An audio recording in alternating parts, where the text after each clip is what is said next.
오늘 하나님께서 우리에게 주신 말씀은 히브리서 11장 22절에서 26절까지 말씀입니다.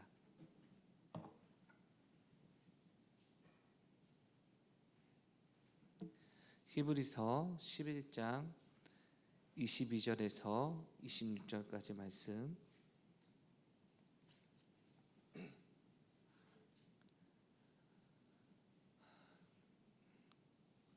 이 시간 히브리서 11장 22절에서 26절 말씀을 합독하시겠습니다. 믿음으로 요셉은 임종시에 이스라엘 자손들이 떠날 것을 말하고 또 자기 뼈를 위하여 명하였으며, 믿음으로 모세가 낳았을 때 그의 부모가 아름다운 아이임을 보고 석 달 동안 숨겨 왕의 명령을 무서워하지 아니하였으며, 믿음으로 모세는 장성하여 바로의 공주의 아들이라 칭함받기를 거절하고 도리어 하나님의 백성과 함께 고난받기를 잠시 죄악의 낙을 누리는 것보다 더 좋아하고 그리스도를 위하여 받는 수모를 애굽의 모든 보화보다 더 큰 재물로 여겼으니 이는 상 주심을 바라봄이라. 아멘. 우리 26절 말씀 다시 한번 읽어볼까요? 그리스도를 위하여 받는 수모를 애굽의 모든 보화보다 더 큰 재물로 여겼으니 이는 상 주심을 바라봄이라. 아멘. 우리 옆 사람에게 인사하겠습니다. 하나님이 당신을 사랑하십니다. 제가 좀 왼쪽 발목이 좀 많이 아파서 여러분 좀 오늘만 좀 의자에 앉아서 설교해도 될까요? 예, 감사합니다. 제가 너무 아파가지고. 할렐루야. 키가 좀 작아졌나요, 여러분?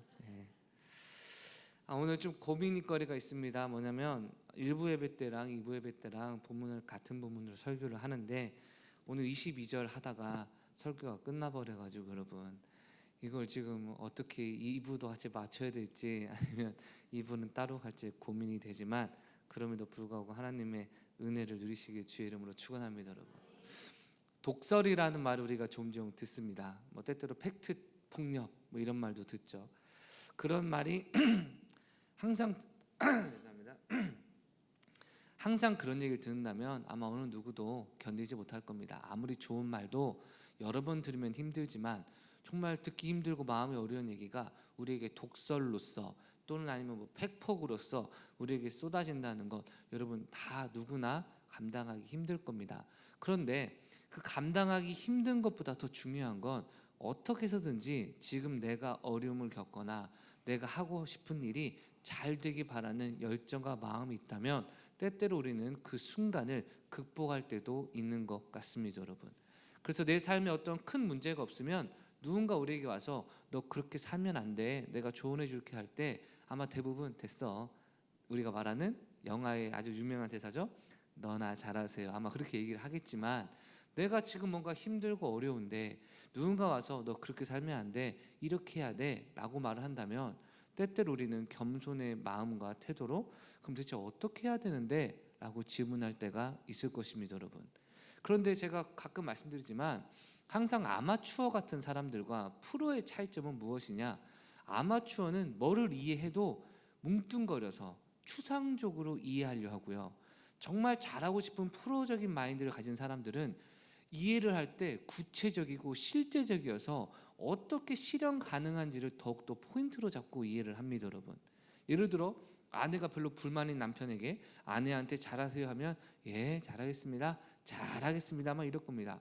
어떻게 하는지 알려드릴게 하더라도 아이 제가 잘하면 돼요, 아마 이런 얘기를 할 겁니다, 여러분. 근데 만약에 그 남편에게 아내한테 진짜 잘하면 아내가 용돈을 2배로 올려준대요 라고 얘기를 한다면 대번에 무슨 말 하겠습니까? 어떻게 하는 게 진짜 잘하는 겁니까? 라고 물어볼 수도 있을 겁니다, 여러분. 이것은 그냥 우스갯소리지만 여러분 잘 생각해 보세요. 정말 뭐 취미로 축구를 하거나 운동하는 사람들은 그 자체를 즐거워하지만 프로 선수가 되고 그것으로 먹고 살고 그 성적에 따라서 승패가 결정되고 인생의 모든 것이 달라지는 사람들은요, 어떻게 하면 구체적으로 잘할 수 있을지에 대해서 고민하고 연구하기 마련입니다, 여러분. 마찬가지로 신앙생활도 내가 정말 주님 안에서 잘 성장하고 잘 되고 어떻게 하면 주님이 원하시는 축복된 삶을 살아갈까라고 고민을 한다면 우리는 구체적으로 실제적으로 어떻게 해야 되느냐에 더욱더 관심을 쏟겠지만, 내가 적당히 하고 더 이상 노력하지 않으려는 마음이 있다면 구체적일수록 나의 약점이 드러나고 분명할수록 나의 문제가 드러나기 때문에 회피하려 하는 것이 저와 여러분의 모습이 아니겠습니까, 여러분? 오늘 본문은요, 믿음으로라는 표현을 계속 강조합니다. 여러분, 믿음이라고 하는 것, 추상적으로 말하면 믿음과 소망과 사랑 중에 아주 중요한 것이고, 하나님을 믿음으로 영생을 얻고 예수를 믿음으로 능력을 얻으니까 믿음으로 살아가야 됩니다 라고 인식해버리면 끝일 수 있지만, 정말 성경에서 말하는 믿음의 여러 측면이 있고 내 삶의 변화와 회복을 가질 수 있는 믿음이 내 삶에 필요하다고 깨닫는다면, 이 믿음을 어떻게 내 삶에 적용할 수 있겠습니까? 어떻게 하면 이 믿음을 구체적으로 내가 누릴 수 있을 수 있겠습니까? 라는 구체적인 자리로 나아갈 수 있게 되는 것이죠. 사실 히브리서 11장은요 믿음에 대해서 쭉 설명하고 있습니다, 여러분. 그래서 믿음이 있는 사람이 하나님의 은혜 가운데 뒤로 물러서지 않고 타협하지 않으며 믿음 가운데 살아간다는 것을 설명을 합니다. 그래서 1절을 보니까 이렇게 우리가 잘 알고 있는 구절을 말하는데요, 믿음은 바라는 것들의 실상이요 보이지 않는 증거니 라고 말하며, 내가 바라는 것의 실체, 아직 보이지 않지만 눈에 보이지 않는 하나님의 은혜와 능력이 내 삶 가운데 이루어지고 있다라는 것을 이루게 하는 실제적인 증거가 믿음이라고 이야기하고 있습니다, 여러분. 그래서 이 믿음이 어떤 것이냐 했을 때 3절부터 믿음으로 아벨, 에녹, 노아, 아브라함 여러 사람을 통해서 믿음의 다양한 부분을 설명을 합니다. 즉 믿음이 여러분 하나로 설명될 수 있는 게 아니라 여러 측면으로 우리 삶에 적용될 수 있는데, 예를 들어 아브라함은 믿음이 무엇이냐? 아직 나아갈 것을 전혀 알지 못하는 두려움과 염려 가운데서도 하나님을 믿고 나아갈 수 있었던 두려움과 염려를 이기는 능력이었고요. 또한 이스라엘의 어떤 장군들에게 있어서는 믿음으로 훨씬 많은 원수와 대적을 칼과 능력으로 이길 수 있는 승리의 원동력으로 믿음을 이야기하기도 합니다, 여러분. 기생이었던 라합은 정탐꾼을 평안히 영접하여서 자신과 자신의 가문을 살릴 수 있는 실제적인 원동력으로 믿음을 이야기하고 있습니다. 즉 히브리서 11장이 믿음이란 건 이렇게 다양한 것이다라고 설명하는 내용으로 구성되어 있는데, 특별히 오늘 본문에서도 요셉과 모세를 통해서 믿음은 이런 것이다 라고 말하고 있습니다, 여러분. 근데 요셉과 모세에게 강조되고 있는 표현은 무엇이냐? 이 세상에 매몰되지 않고 주님의 나라를 바라보며 믿음으로 살아가고 최후의 상급과 칭찬을 얻는 가장 중요한 원리로서 믿음을 이야기하고 있습니다, 여러분. 물질에 대한 유혹은 어느 누구도 자신할 수 없고요, 세상에서 잘되고 성공하는 것도 어느 누구도 하나님 앞에 나는 흔들리지 않는다 라고 말하기 어렵습니다, 여러분. 매 순간 주님의 은혜가 있어야만 감당할 수 있는 것인데, 오늘 요셉과 모세의 이야기를 통해서 하나님께서 우리에게 허락하신 이 믿음으로 모든 능력으로 승리하시는 저와 여러분 되시길 주의 이름으로 축원합니다, 여러분. 이 요셉이라는 사람을 먼저 이야기한다면, 여러분, 요셉은 어떤 사람이었습니까? 말 그대로 노예로 팔려가서 감옥에도 가보고, 또한 어떤 집안의 노예로서 일도 해보고, 감옥에서도 간수장 밑에서 일을 해볼 수 있는 이런 연약하고 힘든 자리에서 이집트의 총리가 되는, 정말 가장 존귀한 자가 되는 자수성가한 인물의 상징적인 모습이 아닙니까, 여러분? 요셉 입장에서 한번 생각해 보세요, 여러분. 이 총리가 오늘날 우리가 생각하는 대통령 밑에 총리가 아닙니다. 우리나라 총리는 대통령 밑에서 제한된 권한 가운데 일했지만, 그 당시 요셉의 모습은요, 바로왕이 이렇게 얘기했습니다. 내가 너보다 높은 것은 이 보좌뿐이고 이집트의 모든 사람은 전부 네 말을 들어야 할 것이다. 굳이 이야기한다면 영국에 여왕도 있고 왕도 있는데 이들은 존귀함은 있지만 나라의 국정을 운영하는 실력은 없지 않습니까, 여러분? 총리가 그 모든 것을 감당하는데, 요셉은 사실상 영국 총리의 역할, 모든 것을 다 감당하지만 상징적인 의미에서 파라오가 있는 그 권위에 순종하는, 말 그대로 세계 최강 대국의 1인자, 실제적으로 이제 1인자고 사실상 2인자가 되는 성공을 누린 사람이었습니다, 여러분. 그리고 그의 정책은 단순히 자리에만 연연한 게 아니라 모든 이집트 백성에게 인정받았던 탁월한 사람이었습니다. 그가 이야기를 합니다. 7년 동안은 풍년이 임하고 7년 동안은 흉년이 임할 것이기 때문에 곡식 창고를 많이 지어놔야 된다. 여러분, 아무리 바로가 인정했어도요, 이듬해 흉년이나 풍년이나 이런 게 요셉의 말대로 이루어지지 않는다면 아마 요셉의 권위는 바닥으로 떨어지지 않았겠습니까, 여러분? 근데 실제적으로 7년 동안 여러분, 애굽은 풍년이 일어나서 창고를 지어 놓은 모든 것에 곡식이 가득 차서 나중에는 곡식의 숫자도 헤아리기를 중단할 만큼 어마어마한 부유함이 있었습니다. 그리고 8년째 되는 해 요셉의 말처럼 흉년이 임하니 모든 백성들이 요셉을 인정했고, 이후에 양식이 떨어질 때마다 요셉에게 가서 양식을 얻어가며 요셉은 사실상 애굽에서 가장 존귀한 자로 인정받게 됩니다, 여러분. 이러한 사람이 이제 나이가 들어 40세, 30세인가요? 그때 총리가 되었고 14년 동안 흉년과 풍년을 경험했고, 그가 110살에 죽었으니까 거의 50년에서 60년 동안 여러분 아주 권세자로서, 아주 존귀한 자로서 인정받고 곳곳에서 아주 칭송을 받았던 삶을 살았을 것이 분명합니다, 여러분. 우리가 이집트 하면 떠오르는 게 무엇이 있습니까, 여러분? 피라미드나 거대한 신상이나 벽화가 있지 않습니까? 왕을 신으로 여기고, 그리고 각각의 어떤 기록들을 전부 그림으로 그렸던 그 상황을 생각해 보면 요셉의 업적은요, 정말 대단한 업적으로 많은 기록물이나 그가 마음만 먹었다면 인정받고 존귀함을 얻고 명예와 권세와 물질 모든 것을 다 누렸을 것을 우리가 예측할 수 있지 않습니까, 여러분? 근데 요셉이 죽는 순간 뭐라고 유언을 하냐? 22절입니다. 믿음으로 요셉은 임종시에 이스라엘 자손이 떠날 것을 말하고 또 자기 뼈를 위하여 명령하였으며. 아멘. 요셉이 하는 말과 행동이 전부 믿음으로 이루어진 것이라 말하는데, 요셉이 말하는 게 두 가지인데, 첫 번째가 뭡니까? 이스라엘 자손들이 떠날 것을 말했다라고 얘기하고 있습니다, 여러분. 여러분, 이스라엘 후손 입장에 생각해 보세요. 좀 외람된 표현이지만 우리 전라북도 익산 여러분, 절대 낙후된 도시는 아니지만 서울의 청담동이나 테헤란로에 비교하면 좀 그렇죠? 제가 서울에서 1년간 사역하고 내려왔을 때 여러분 죄송합니다. 언제 한번 말씀드렸지만 익산을 딱 오는 순간 뭔가 좀 유배에 당하는 좀 이해해 주세요. 예. 제가 한 번은 청담동에 갔는데 여러분, 신방하러 갔는데 건물들이요 다 명품관 거리였는데 와 진짜 좋더라고요, 여러분. 또는 테헤란로에 가면요, 이 빌딩들이요 막 고개를 이렇게 해야 보일 만큼 어마하게 부유한 곳인데, 만약 제가 여러분에게 여러분 우리 전성의 성도들은 다 전부 청담동으로 이사 갑시다, 제가 책임지겠습니다. 그래서 여러분 이사 오셔서 여러분이 자식도 낳고 손주도 낳고 한 5, 60년간 살았습니다, 여러분. 그러면서 제가 죽을 때 뭐라 하냐? 여러분 이제 저는 죽으니 여러분 여기 다 떠나셔야 됩니다. 앞으로 떠날 겁니다. 라고 얘기를 한다면 어떤 마음으로 저를 보시겠습니까, 여러분? 기분 좋게 보시겠으면 할 거면, 이럴 거면 왜 데리고 왔어요, 목사님? 나는 괜찮은데 우리 자식 여기가 너무 좋대요. 우리 손주도 여기 다 좋다고 하는데 왜 여기서 떠나라고 하십니까? 아마 분위기가 예측이 되지 않습니까, 여러분? 가나안이 젖과 꿀이 흐르는 땅이라고 성경은 얘기하지만 그 남쪽이나 곳곳의 일부고요, 많은 부분 우리가 잘 알고 있듯이 광야, 사막 이런 곳이기 때문에 애굽에 비하면, 즉 이집트에 비하면 여러분 풍요로운 곳이고 살기 좋은 곳이라고 절대 말할 수가 없습니다, 여러분.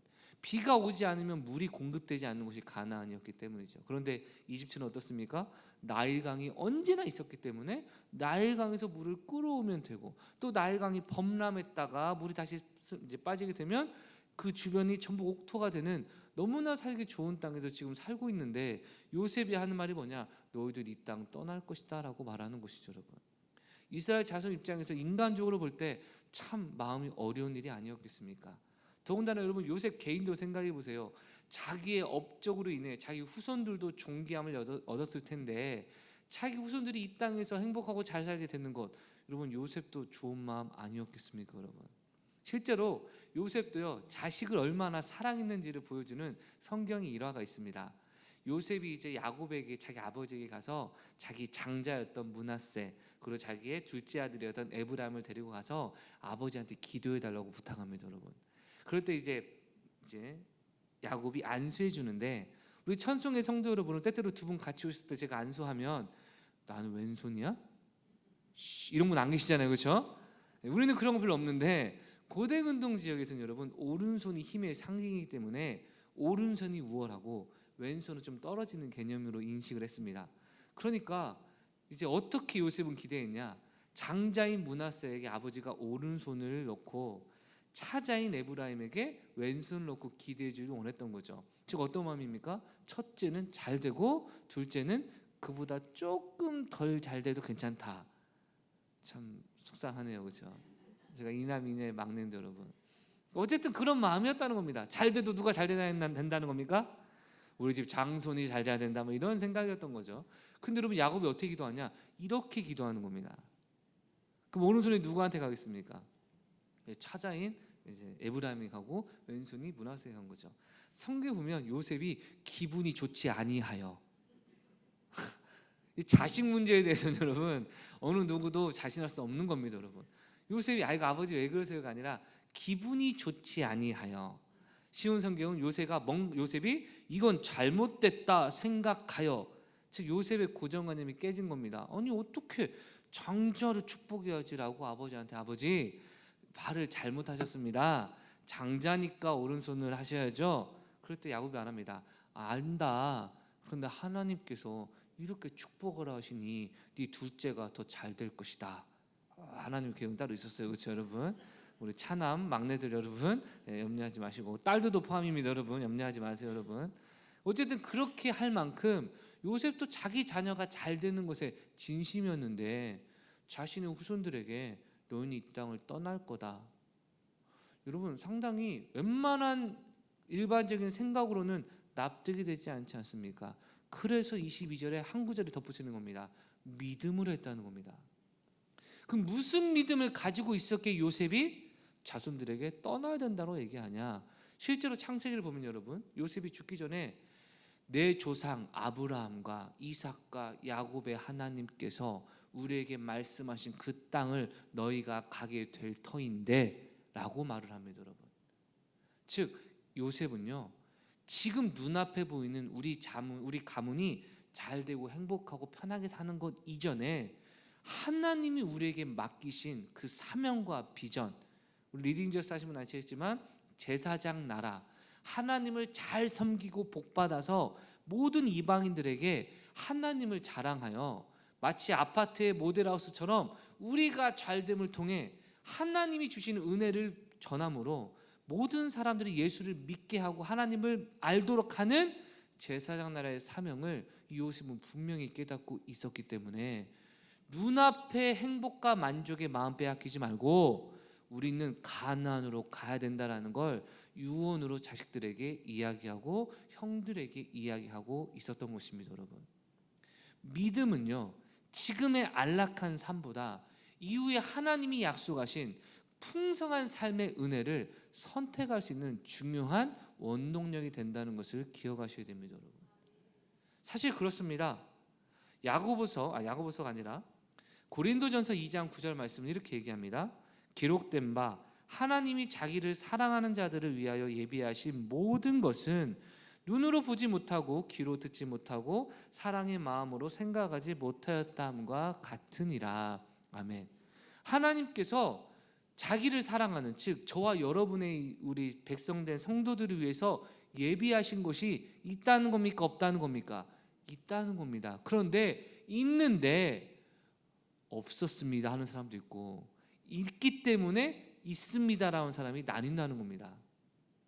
하나님이 예비하신 것은 우리의 눈으로 보지 못하고 귀로 듣지 못하고 우리의 마음으로 생각하지 못하여 오직 성령께서 알게 하실 때 그 모든 것을 발견할 수 있다라고 고린도전서는 증거하고 있습니다, 여러분.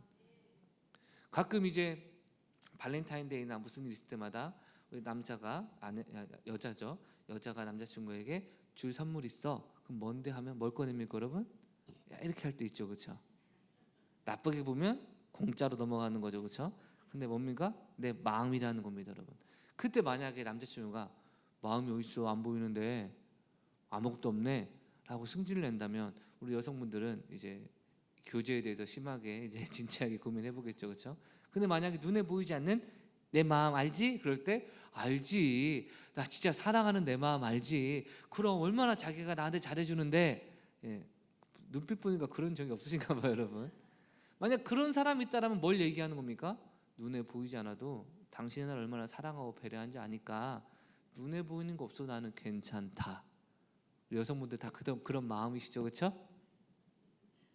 그렇죠? 예. 눈에 보이지 않는 것으로 만족하는 것. 여러분 이것은요 깊은 신뢰와 친밀함이 없으면 불가능한 것입니다. 맞습니까? 그런데 하나님께서 우리에게 예비하신 축복은요 마찬가지라는 겁니다. 눈으로 안 보인다는 겁니다. 그런데 세상의 영광과 명예와 권세는 눈에 보입니다, 여러분. 사단이 예수님을 유혹할 때 어떻게 유혹합니까? 높은 곳에 예수님을 데려가서 온 천하 만국 영광을 눈으로 보여주고 네가 나한테 절을 하면 이 모든 걸 너에게 주겠다라고 이야기합니다. 여러분 세상의 유혹은요 눈으로 보입니다.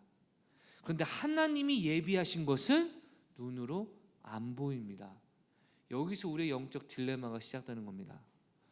보이는 것을 쫓아갈 수밖에 없는 것이 우리의 인생인데 우리가 말씀과 기도로 아니면 하나님의 은혜를 순종함으로 받아들일 때 하나님이 우리의 눈을 영의 눈을 뜨게 하셔서 은혜를 보게 하시면 아 하나님이 지금 나에게 예비하신 것이 은혜구나. 할렐루야. 아 지금 눈에 보이는 세상의 것이 사단의 유혹이구나. 할렐루야. 나는 멀리하겠구나. 이런 영적인 눈이 우리에게 뜨여지게 되는 것이죠, 여러분. 오해하지 마십시오. 세상의 영광과 기쁨을 누리는 게 죄라고 말하는 것이 아닙니다. 그러나 우선순위는 우리가 분명히 바로 잡아야 되지 않습니까, 여러분? 때때로 연인끼리 부부끼리 이런 얘기하죠. 나 여자 결혼한 남자가 나 여사친 만나러 갈게. 여러분 어떻게 생각하십니까? 결혼한 아내가 남자 사람 친구 만나러 갈게. 여러분 어떻게 생각하십니까? 여러분 저는 뭐 그게 가능할까 싶지만 뭐 가능하다고 생각해 보겠습니다. 그런데 갑자기 아내가 와서 얘기합니다. 여보 나 다음 주에 친구들하고 저기 놀러 가도 돼요? 여보 다음 주에 나랑 놀러 가 그랬잖아. 아유 친구들과 먼저 갈게. 여러분 어떻게 생각하십니까? 이건 별로 놀라는 여지가 없으실 겁니다. 그렇죠? 너무 좋습니까? 어떤 남편들은 여자가 한다고 하면 오늘 장모님 댁에 안 가? 뭐 이런 얘기를 한다고 하는데 여러분. 근데 여러분 우선순위 때문에 우리가 싫어할 겁니다. 아니 나를 먼저 배려해야지. 맞습니까? 네.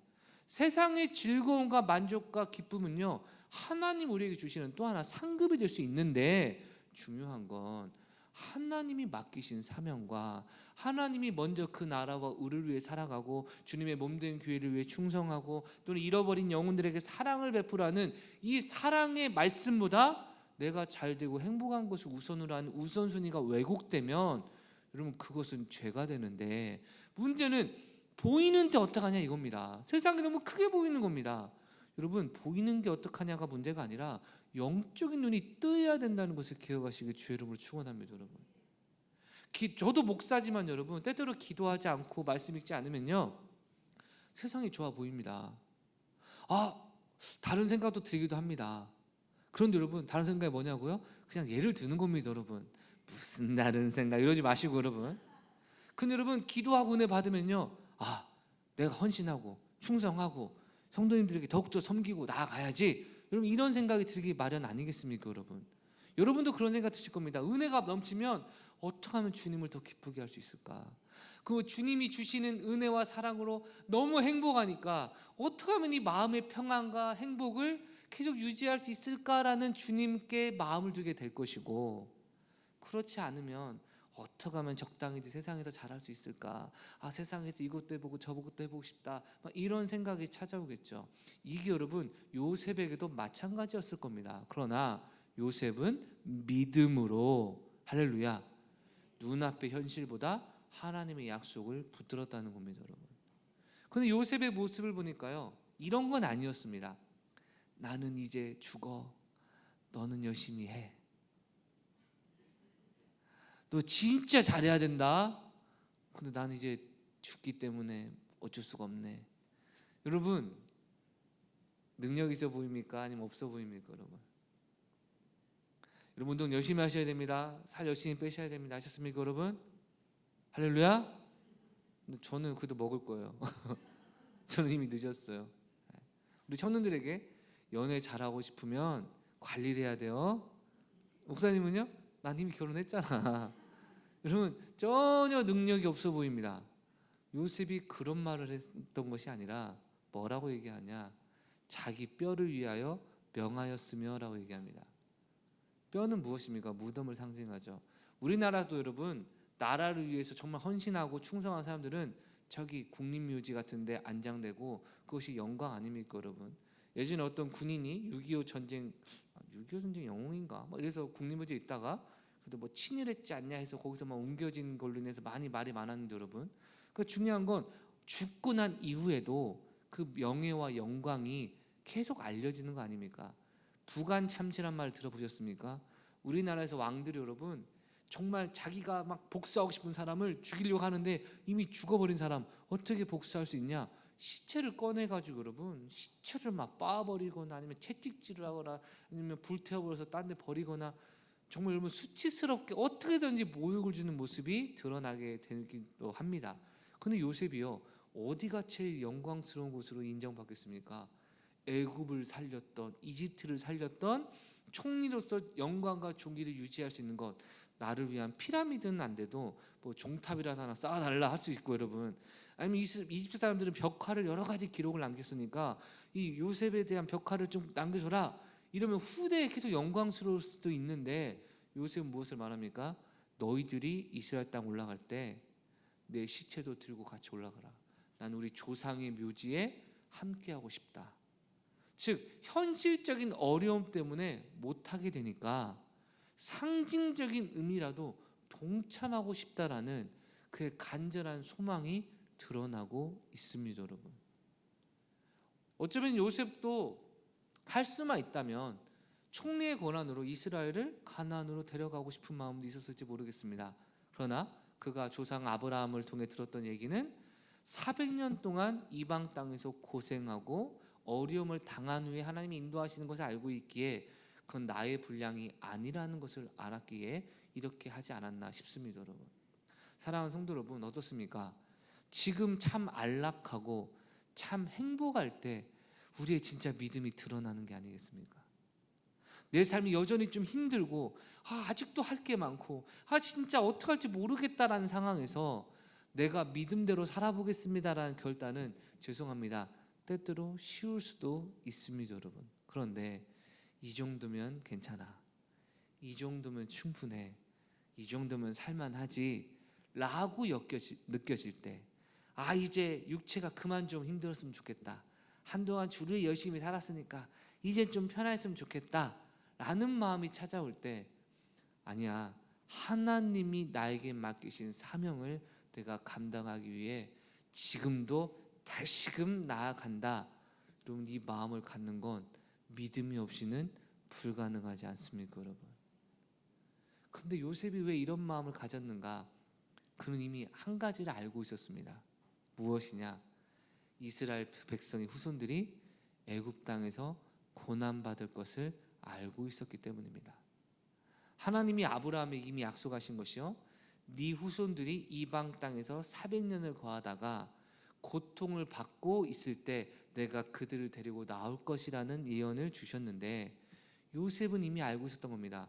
우리는 이 땅의 원주민과 하나 될 수 없고 반드시 핍박받을 수밖에 없기에 우리의 안식처는 하나님이 예비하신 저 가나안뿐이다라는 것을 알고 있었던 겁니다 여러분. 그런데 여러분은 어떠십니까? 이 세상과 이 세상의 것들에 내가 안식처가 있다라고 믿지는 않으십니까? 성경 읽어보겠습니다. 요한복음 15장 19절입니다. 너희가 세상에 속하였으면 세상이 자기의 것을 사랑할 것이나 너희는 세상에 속한 자가 아니요 도리어 내가 너희를 세상에서 택하였기 때문에 세상이 너희를 미워하느니라. 아멘. 이후의 말씀은 이런 내용까지 있습니다. 사람들이 나를 미워하였는데 제자인 너희는 얼마나 더 하겠느냐. 사랑하는 성도 여러분, 이 세상은요 예수님의 나라가 아닙니다. 제자들이 하루는 예수님께 묻습니다. 예수님, 언제 로마를 물리치시고 우리를 다스리는 왕으로 되실 겁니까? 예수 말씀하십니다. 나의 왕국은 이 땅에 있는 것이 아니라 저 하늘나라에 있다라고 말씀하십니다. 여러분, 하나님이 저와 여러분을 위해서 예비하신 모든 사랑하신 풍성한 은혜는 이 땅이 아닌 저 천국에 있기 때문에 주님은 우리에게 이 세상과 벗하지 말고 이 세상을 경계하며 복음을 전하고 주님이 주신 축복을 공급받아 주님의 은혜로 살아갈 것을 명령하고 계시는 것이죠. 여러분, 아브라함이 여러분 한 번은 자기 조카 롯이 포로로 끌려가게 되는 일을 경험하게 됩니다. 롯이 살고 있는 지역의 5명의 연합군 왕들이 자기들의 어떤 주인이 나라가 됐던 나머지 5나라를 반역하여 전쟁을 일으켰는데, 여러분 역시나 패배하여 자신의 조카인 롯까지 그 강력한 5나라에게 포로로 끌려가서 멸망당하기 직전에 빠질 때가 있었습니다. 여러분, 그때요 아브라함이 자기 밑에 부하 200명을 데리고 200~300명을 데리고요 그 5개 연합국의 나라를 급습하여 공격합니다. 여러분 말이 되지 않는 전쟁이죠. 그러니까 정면 승부가 아닌 급습을 했는데 이 전쟁으로 대승을 거둬서 그 5나라 왕이 풀려나고 롯과 그의 모든 사람도 풀려나는 이제 기적을 경험하게 됩니다. 그럴 때 여러분 그 5나라 왕국 사람들이 와가지고 네가 정말 애썼다, 수고했다, 전리품 네가 다 가져라. 여러분 그것도 양심은 있잖아요, 그렇죠? 우리 한국말에 한국 사람은 어떻습니까? 보따리를 쥐고 물에 빠졌을 때 누가 나를 건져주면 보따리는 그게 얼마짜린데? 이게 뭐 한국 사람이라는 속담, 비하 발언 아니고 여러분 그런 속담이 있잖아요, 그렇죠? 근데 이 왕들은요 양심이 있었는지 야 보아 이거 다 가져가, 괜찮아. 그럴 때 여러분 이 아브라함 한 말 무슨 말 합니까? 아니 필요 없다, 그 재물 안 가져간다, 대신 나와 함께한 자들의 양식만 네가 좀 해줘라. 그렇게 말한 이유를 성경이 이렇게 얘기합니다. 내가 부유하게 된 게 너희 때문이라는 것이 아니라는 걸 나는 증명하기 원한다. 여러분 도움 받았습니까? 안 받았습니까? 자기와 함께한 사람들의 필요를 도움을 받았습니다. 그러나 그들의 재물과 금은보화를 취함으로써 그들이 나를 부자되게 했다라는 것은 원하지 않았다는 겁니다. 여러분 이게 세상을 대한 저와 여러분에게 요구하신 하나님의 관점입니다. 우리는 세상에서 열심히 일해야 됩니다. 돈도 벌어야 됩니다. 그러나 세상 그 누구에게도 내가 부유하고 잘 되는 건 우리 사장님이나 너희 때문이 아니요 우리 하나님 아버지가 나에게 복 주신 이유 때문이다. 할렐루야. 이게 세상과 벗하지 않고 세상에 매이지 않는 삶인 줄 믿습니다. 하나님은 저와 여러분에게 이런 삶을 요구하셔서 잘 되고 행복하게 원한다면 세상에서 뭔가 이루려 하지 말고 주님의 나라와 교회와 영혼들을 위해 충성할 때 하나님이 우리를 먹이신다라고 약속하고 계시는 것이죠. 여러분 야고보서 4장 4절입니다. 가늠한 여인들아 세상과 벗된 것이 하나님과 원수됨을 알지 못하느냐. 그런즉 누구든지 세상과 벗이 되고자 하는 자는 스스로 하나님과 원수가 되느니라. 아멘. 여러분 세상과 벗이 된다는 것 여러분 진짜 조심해야 됩니다.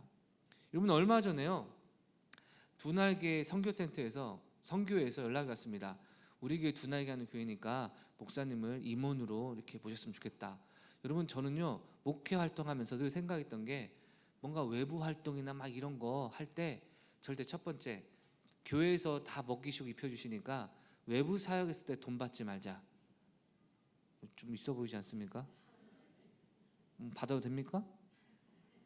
받고 헌금할까요? 그래서 그렇게 하자라고 마음을 먹어서 여러분 예전에 어떤 교회 목사님 와서 한번 설교했습니다. 그랬더니 봉투 주시더라고요. 제가 목사님 저는 안 받습니다 했더니 첫 마디가 저희 그 정도 아닙니다.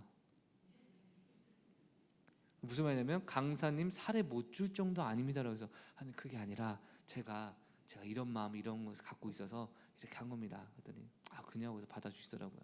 또 어디 가서 저도 안 받습니다 그러니까 이해해 주시는데 그게 제 첫 번째 마음이었고요. 두 번째는 불필요하고 명예되는 명예 내가 알지도 못하는데 명예 되는 그런 외국 하지 말자라는 저는 개인적인 생각이 있습니다, 여러분. 아요? 표현들 보니까 별로 그냥 달갑지 않으신가 보네요, 여러분. 그래서 두 날개 뭔가 한다길래 아이고 이거는 무슨 우리 두 날개 한지 얼마 안 나는데 그래서 거절했습니다, 1차로. 그때 또 연락이 왔습니다. 목사님 그래도 이게 진짜 죄가 하면서 제가 또 거절했습니다. 근데 토요일 날 또 전화가 왔습니다. 그래서 이제 전화까지 하셔가지고 목사님 아시는 걸로 알겠습니다. 또 이러는 겁니다. 확실히 여러분 많이 설득한 사람이니까 이게 특화가 됐더라고요, 여러분.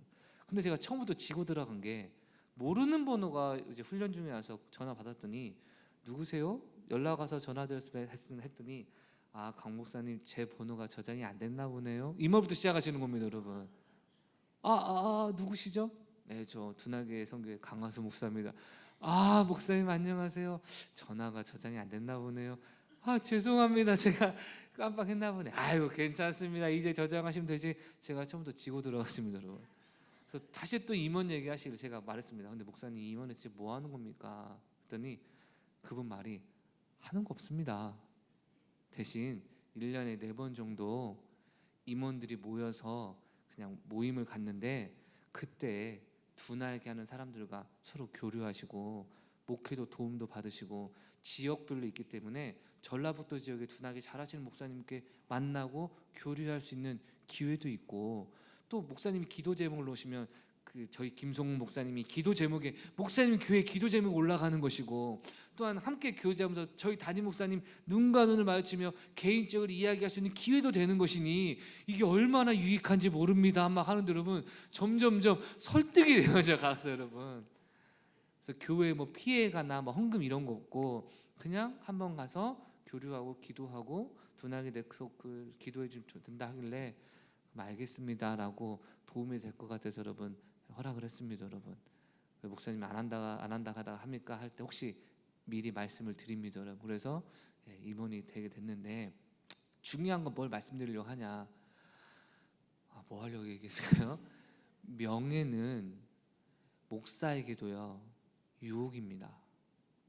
제가 만약에 불필요한 저와 상관없는데 무슨 센터 명예이사장 임원 그런 건 여러분 저는 안 할 겁니다. 왜냐하면 의미가 없기 때문이죠. 그런데 때때로 목사님들 명찰 보면요, 저 같으면 천성교회 담임 목사하면 끝날 것 같은데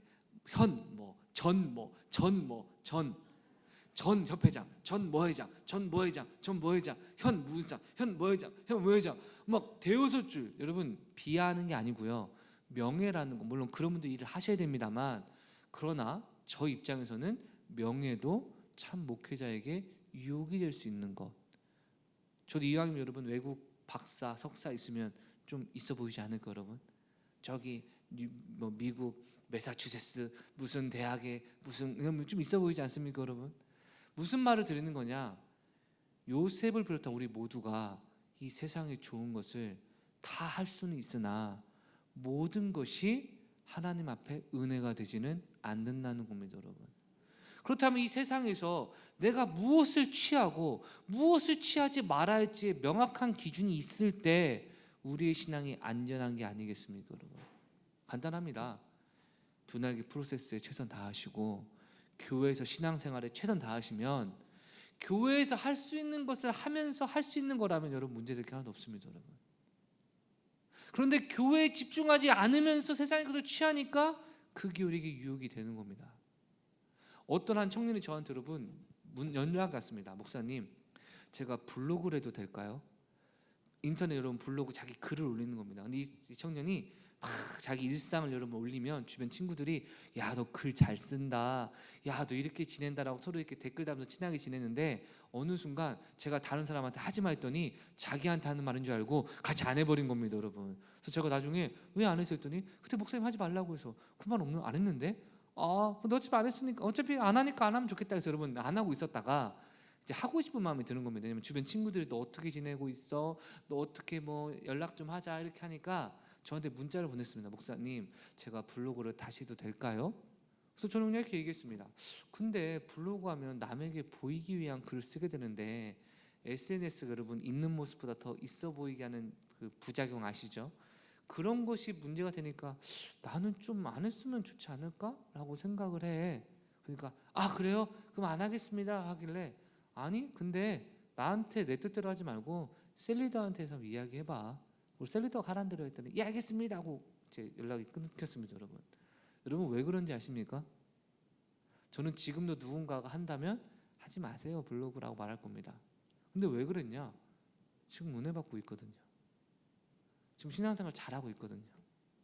잘하니까 하고 싶은 거 하라고 말하는 건데 왜 다들 그런 눈빛으로 저를 보시죠? 하루 종일 TV 보니까 엄마 게임 할래요? 그럼 어떡할래요 여러분? 하루 종일 집에서 누워있다는 애가 저 오후에 친구 좀 만나러 갈게요 여러분 어떡하시겠습니까? 근데 하루 종일 공부하다가 아 저 오늘 한 6시간 공부했는데 엄마 좀 스트레스 풀려고 친구 좀 만나고 올까요? 그럼 여러분 뭐라고 하시겠습니까? 늦지 말고 와. 근데 옆에 있던 애 첫째가 얘기하는 거죠. 아까 나는 안 된다면서. 너 오늘 할 일 안 했잖아. 또 막내가 얘기했죠. 아까 나는 안 된다면서 넌 엄마하고 시킨 일도 안 했잖아. 근데 둘째는 자기 할 일 다 하면서 하는데 뭐가 문제야? 여러분 이해 가십니까? 주님께서 내게 주신 은혜를 누리고 주님의 몸된 교회에서 충성하는 사람은요 세상의 것 해도 됩니다. 왜냐? 주님께서 잘못된 것은 스스로 깨달아서 안 하게 할 것이고 주님께서 주신 기회를 세상을 통해 누리게도 하실 것이니 중요한 건 해요 말아요가 아니라 그 어떤 것을 감당할 수 있는 면역력과 힘을 기르는 것이 중요한 것처럼 하나님 앞에 주와 복음을 위해 살아가고 예배를 통해 은혜를 회복하고 셀mom을 통해 위로를 받고 복음 전파 사역을 통하여 주님의 증인으로서 살아가는 사람에게 해도 되고 안 해도 되는 게 뭐가 필요하겠습니까? 할렐루야. 여러분 오늘 주님께서 우리에게 그 말씀 하시는 겁니다. 이 세상의 것 누려야 돼요 누려야 되지 않냐가 중요한 게 아니라 믿음으로 하나님께서 우리에게 주신 사명을 붙들고 있는 한 우리에게는 모든 것이 가한 줄 믿습니다 여러분. 그러나 하나님의 은혜에 붙들려 있으면 은혜가 되지 않고 덕이 되지 않는 건 이거 아니구나, 이거 하지 말아야 되겠구나, 누구에게 묻지 않아도요 우리 안에 계시는 성령께서 마음을 두드리시며 깨닫게 하시지 않습니까 여러분? 그래서 우리가 은혜를 받으면요 목사님에게 무슨 말 잘 안 물어봅니다. 왜냐하면 묻기 전에 내가 압니다. 맞습니까? 우리 자녀들 착한 일 하면요 엄마 저 공부해도 돼요? 엄마 저 제 방 청소해도 돼요? 물어볼 거야 안 물어볼 거야? 안 물어봅니다. 왜? 이게 맞은 것이 맞는 일인 걸 알기 때문이죠. 그렇죠? 그런데 내가 봐도 약간 애매하고 하고 싶은데 걸리면 혼날 것 같고 이런 일일 때 우리가 어떻게 합니까? 엄마 해도 돼요? 들어가! 예. 사랑하는 성도 여러분, 왜 목사님이나 셀리더나 하나님이 기도하면 하나님이 안 된다고 하실 것 같아. 하나님이 안 된다고 하실 것 같아. 말씀 읽으면 찔릴 것 같아서 안 읽어. 왜 그러십니까? 내가 어느 정도 알고 있기 때문 아닙니까? 은혜 받으면요 안 합니다. 말씀을 마무리하겠습니다. 2부도 역시 한 구절로 마무리가 되었는데 23절부터 26절을 다음 주 본문으로 해야 될지 그냥 오늘 석양 예배 때 할지 고민이 되는데 여러분 문자 보내주세요. 문자 투표대로 하겠습니다 여러분. 그러나 여러분 포인트는 하나입니다. 하나님의 나라의 사명을 믿음으로 받을 때 우리는 이 세상에 얽매이지 않습니다. 히브리서 11장은요 믿음의 사람들을 전부 얘기하고 나서 마지막 한마디를 합니다. 중간에 한마디 합니다. 이들은 세상이 감당할 수 없다. 근데 원어를 보면요 이 표현입니다. 이들은 세상으로 만족할 수가 없었다. 남편이 아내에게 만족하고 아내가 남편에게 만족하면 나 밖에 나가서 친구들과 술 한잔 먹고 올게 라는 얘기가 잘 안 나오겠죠. 부모가 자식으로 만족하면 또 자녀가 부모를 만족하면 나 친구들과 나갈 거예요 부모님 말이 안 통해 라는 말을 할 필요가 없겠죠. 예수 그리스도로 만족을 하고 예배와 교회와 성도와 교회 공동체 활동으로 만족을 하면 마치 배부른 상태에서 마트를 갔을 때 충동 구매하지 않는 것처럼 우리는 세상에서 믿음으로 살아갈 수 있습니다. 그런데 신앙생활에 목마름이 있고 불순종으로 연약함과 허탈함과 공허함이 있다면 배고플 때 마트 가면 여러분 어떤 일이 벌어지는지 아십니까? 저는 압니다. 잔뜩 사놓고 여러분 안 먹고 버리는 경우가 종종 있었습니다. 저 자신이. 사랑하는 성도 여러분, 우리는 이 세상을 이용해야 되지 이 세상에 매몰될 자가 아니고 결박될 자가 아닙니다, 여러분. 그러나 우리는 주와 복음을 위해서 하나님의 은혜와 사랑의 풍성함을 누려야 될 사명을 맡은 자이니 예수 안에서 믿음으로 승리하시고 주님이 주시는 풍성함을 누리시고 이 세상에서도 얽매이지는 않되 다스리고 주님께 영광 돌리는 복된 신앙인의 삶 살아가시기에 주의 이름으로 축원합니다. 기도하겠습니다. 하나님, 우리의 모든 삶이 내 삶의 기준과 관점이 아니요 지금 나에게 평안함과 만족함과 안락함이 아닌 하나님의 뜻을 분별하며 믿음으로 주님을 바라보며 주님 다시 오실 그날을 준비하고 하루하루 오늘 하루 충성되게 살아가는 복된 삶의 자리 원하오니 이 시간 우리의 마음을 새롭게 하여 주시고 은혜 더하여 주시옵소서. 우리 잠시 기도하겠습니다. 신실하신 하나님, 이 세상의 만족과 명예와 물질에 빠져서 하나님보다 세상을 더 사랑하고 쾌락 사랑하기를 하나님보다 더 사랑하는 말세 때 우리의 모습에 나타나진 않습니까? 아버지여, 먼저 교회를 사랑하고 예배를 사랑하고 주님을 사랑하여서 주님의 자녀된 형제와 자매를 사랑하고 셀가족과 교회 성도를 사랑하여 예수 안에 참된 평안과 위로와 능력의 삶을 누리게 하여 주시옵소서. 그리하여 하나님이 허락하시는 물질의 풍요, 하나님이 허락하시는 관계의 풍요로 하나님이 허락하시는 영혼이 잘됨같이 범사에 잘되고 강건한 삶을 누리는 천성의 모든 가족 될 수 있도록 은혜 더하여 주시옵소서. 하나님, 우리에게 원하시는 건 이 땅에서 힘들고 고통받는 삶을 살아가는 것이 아니라 더 좋은 하늘나라를 바라보며 나의 공급자가 예수 그리스도이심을 인정하며 주님을 의지하는 이 세상을 벗이 되는 것이 아닌 예수님이 나의 진짜 친구가 되고 나의 마음을 털어놓을 수 있는 사랑의 연인과 신랑이 되셔서 주님만 바라보고 주님을 사랑하고 주님께 풍성한 은혜를 공급받는 삶임을 오늘 말씀을 통해 다시 한번 깨닫게 됩니다. 주님의 뜻 가운데 내 삶을 새롭게 해주시고 은혜로 인도하여 주시옵소서. 예수님의 이름으로 기도드렸습니다. 아멘. 이제는 우리 구주 예수 그리스도의 은혜와 하나님의 무한하신 사랑과 성령님의 교통하심의 은총이 이 세상에 벗이 되지 않고 하나님만을 사랑하며 주님께 충성하고 주님께 해야 될 일을 감당함으로 우리가 하고 싶은 일을 주님의 은혜 가운데 누리는 천성의 모든 가족들의 삶 가운데 이제부터 영원토록 함께 있을지어다. 아멘.